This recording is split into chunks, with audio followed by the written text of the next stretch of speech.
Hey guys, welcome to Fascinated by Fungi Live. I'm in my kitchen and I got back from an awesome day out on the Sonoma Coast. And compared to last week when I was there, I found some very large boletes that were virtually bug free. It was amazing. But that's because we'd had 3 very dry weeks after a little bit of rain back in November. And over the last couple of days, we've had a few more little bursts of rain.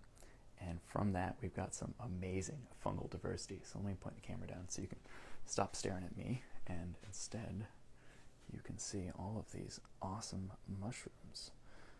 So I'll try to position this so you can see everything. But we've got quite a selection of things here. Move you a little bit side to side. So you can see down front, there's some Amanita muscaria, a whole bunch of king boletes. Pan over and see there's some more more amanitas there. There's this awesome blue polypore, and this is a bucket list mushroom for me. I had never found this before today. I'd always wanted to find it. It's a albatrellus type fungus, so it's a polypore. It has little pores underneath. It has this beautiful blue color. Really big, solid mushroom. It's edible. I have a feeling it probably is pretty mild flavor, and it's probably pretty strong texturally. I'll keep showing you guys what I got here. So yeah, this is I think it's Albatrellopsis fleti, something like that. It's quite a name in Latin, but it's the blue knight is a good name. So I'll give it a quick, nice little pat there. This mushroom has beautiful resonance. I love it.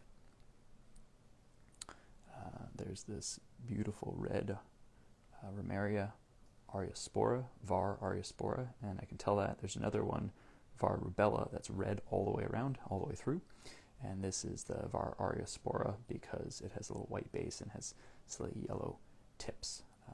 And this is actually pretty good edible. This is one of the only corals that I regularly pick and consume. This is not one that I'd recommend anyone goes looking for, because this is an amanita, and there are poisonous amanitas, but this is one called the cocora. So it has very thick membrane patch on top that wipes off easily, really thick white, what they call a skull cap. It's hard to see on this specimen, but there are striations on the edge of this cap, and those striations are always visible with these edible amanitas. It's got pretty white cream-colored gills. It had a long stipe that's hollow, so it's hollow and pithy in the middle. It had a narrow vulva at the base of it.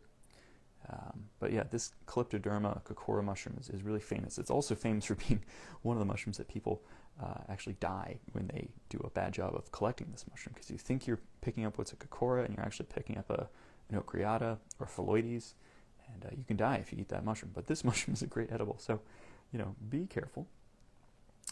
This is a Lexinum species, so this is the Manzanita bolete. It's got a nice little cadence, little pop to it. Very slimy, kind of red. When these are fresher, they're a little bit brighter white, and the stipe has more scabers on it. I wiped a lot of them off as I was trying to clean this mushroom up, because it's pretty wetty, pretty muddy, pretty wet. It definitely got soaked last night, but I like this a lot as an edible, even when it's kind of soaked, so I was going to bring it home and fry it off. These associate with madrone, manzanita. Lexinums will stain sort of erratically blue on the base, but as they get older, they all just kind of turn brown like this. So there is a Oreo boletus. So I thought this might be a Xerocomus, because it has this very sort of suede top. But my friend Mikhail Reptispecs, who I go to frequently for help with IDs, he told me in the middle of Soma meeting. That's a nice little pat on that mushroom. Told me in the middle of Soma meeting this was an Oreo boletus species. And so this, I don't remember the exact species it was, but I know Oreo boletus, and these are sort of yellow pored sour mushrooms, so they have a little like lemony flavor. And I've eaten these back on the East Coast. I haven't tried the West Coast one, so excited to try this, and I love the little high note pat on that one. That's a good one. Let's see. We know the king boletes are there. I'll go back to those, but let me show you guys these honey mushrooms real quick. These are kind of cool. Okay, so here's a bunch of honey mushrooms, and just recently I've seen a bunch of armillaria popping up. I was having dinner at my friend's house the other day, and we were like finishing off dinner, and I just kind of like let my eyes relax away from the table, and I looked at his fence, and he had a dead lilac sitting there, and suddenly I noticed that it was just, covered in armillaria. There was tons of honey mushrooms fruiting from the base of it. So we grabbed a knife and we cut them all off. And the one we cut off yesterday kind of looked like a combo of these two. This is probably both species of Armillaria malaya, maybe. I don't know Armillaria well enough to know if these are actually different or if they just look different. I mean, this definitely has brighter gills than this specimen. They're both honey mushrooms. They're both fruiting big clusters. This one was fruiting off of sort of a wet stump, and this one was on a log, fruiting in huge numbers. There was like 4 or 5 clusters of these honey mushrooms coming off this tree, and the tree was just filled with rhizomorphs. And rhizomorphs are what honey mushrooms use because this is a plant pathogen. Armillaria are very strong plant pathogens, and they have stuff that's basically weaponized mycelium called a rhizomorph, which are these like black tendrils, and you'll see them creeping along the forest floor, or in this case, creeping up between the bark and the body of the tree, and they are separating and straining all the nutrients out of the xylem and the phloem.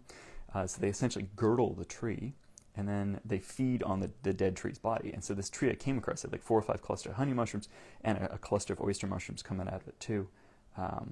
First big rain, all this stuff is just going nuts. So I have a feeling I'll continue to find lots of honey mushrooms around Napa and pretty much anywhere I go. Armillaria is super common this time of year, and they'll be exploding from anywhere you have dead wood or trees that are infected with these armillaria.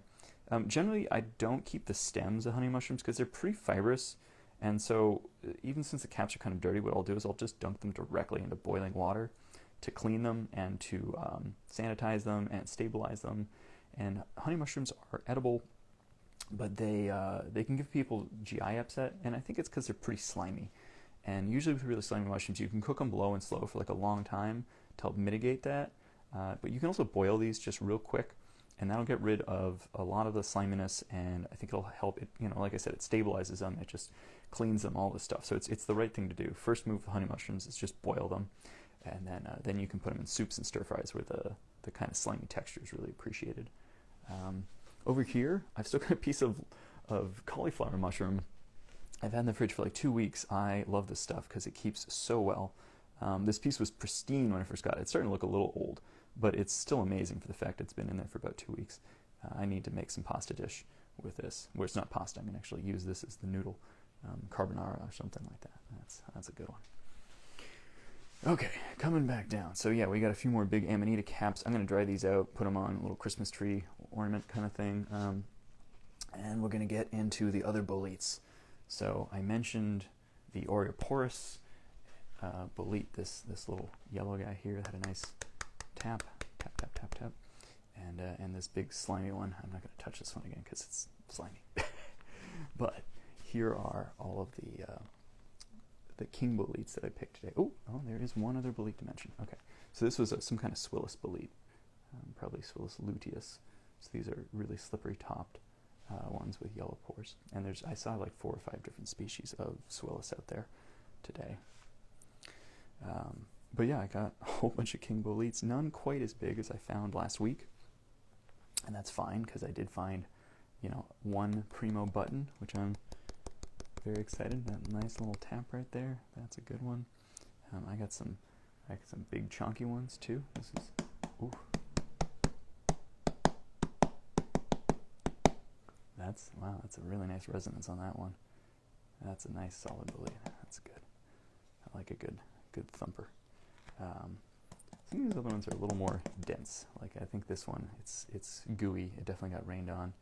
I'm gonna put this one in the dryer. I got a couple of things that are destined for the dryer. This one for sure. This one's not doing great. Even though it was a young one, but it had some real serious bug damage and stuff. So anyhow, process these. Oh, and then this is maybe my most exciting find of the day, and I didn't realize it until later in the day. I'm pretty sure this is a queen bolete, which is Boletus reginesius, something like that. It's the queen bolete. They're very similar to king boletes, but honestly, I like the flavor and the texture a little better. It's a little bit more like a butter bolete, but at the same time being more solid than these kings. These kings get a little squishy as they get old, and this nice big queen is still really, really dense. Yeah, that's a good thump. So, yeah, queen bolete. These little bits of yellow are hypomyces, so I'm going to cut this stuff off. I'll probably cook a lot of these things tonight if I can. And yeah, I'm just excited to show you this awesome table full of mushrooms. You know, what's not to like about that, right? Lots of good stuff. So, yeah, hope you guys enjoyed it. If you have any questions, I haven't been reading the live feed, so please go leave your questions in the comments and I will answer them in good time. But yeah, hope you guys enjoyed all the thumps. Thump thump. All right, I'm gonna go show this stuff to TikTok. Have a good one. Bye guys.